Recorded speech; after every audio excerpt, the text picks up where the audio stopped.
We're going to be talking about your book, American Dementia, Brain Health in an Unhealthy Society. You don't pull your punches in the title there. And what's the story behind this book? How did it come to be?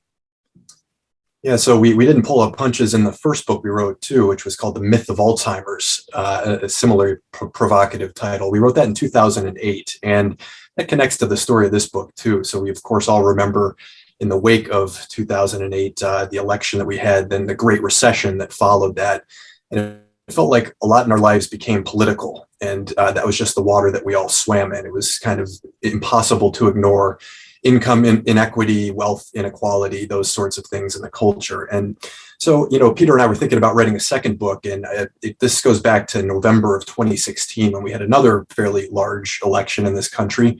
But also that month, there were two major studies in the Alzheimer's field. One, a drug called solanezumab, which was an anti-amyloid antibody that had been hyped up for years.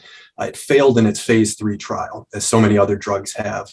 However, that same month, there was a study that made the front page of the New York Times. It was in JAMA, Journal of the American Medical Association, by our friend Ken Langa at Michigan, showing that there's actually been a decline in dementia rates in the United States over the past decade. And so from that paradox that, drugs fail yet again, but dementia rates appear to be declining in the US and also in 5 other Western European countries and Canada, emerged this book, which asks the question, why, if biotechnology has failed so profoundly, are we seeing these declining rates of dementia in these industrialized countries? Okay, well, you've just answered about 3 or 4 of the questions I was going to ask you, and that's fine. We're getting into deep water quickly here. The main title, American Dementia, can be taken a couple different ways. What's behind that? Well, I'm going to take credit for that one. The operating title of the book for the entire time we were writing was called Brain Health in an Unhealthy Society. And Danny's just articulated why that became the core of our work.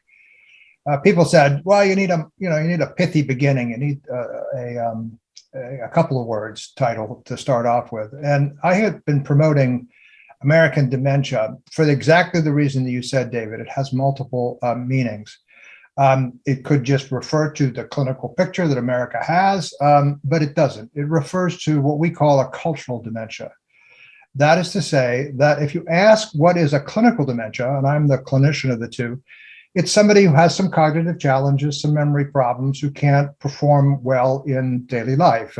But then you ask, well, how good are we in the dementia field or in our culture in general at remembering the lessons from the past, at planning the future, or at actually engaging in activities of daily living, which of course gets us back into that environmental conversation. How good a stewards have we been of our planet? So we like to think that there's something fundamentally wrong, I'll use that word since we want to be provocative, with the way our culture looks at addressing aging and the brain. And so this book is all about trying to essentially, Danny, I'll steal one of Danny's lines for change. It's not a self-help book, it's an other help book. How do we help ourselves together collectively to develop better social responses to the challenges that older people and younger people face as they grow older with regard to their thinking abilities? Who is your reader? What reader do you imagine as you were working on this book? That's a funny question.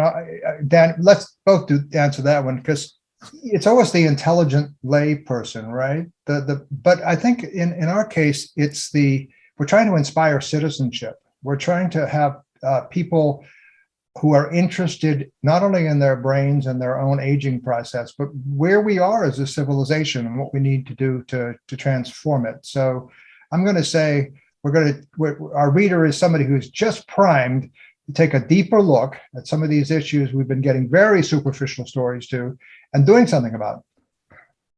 Yeah, I could certainly build on that. Most of the books in the dementia care space are targeted to baby boomers, people who are very concerned about their own memory loss, and rightfully so. It's something that as we were talking about before the recording, Dave, we're all concerned about memory loss.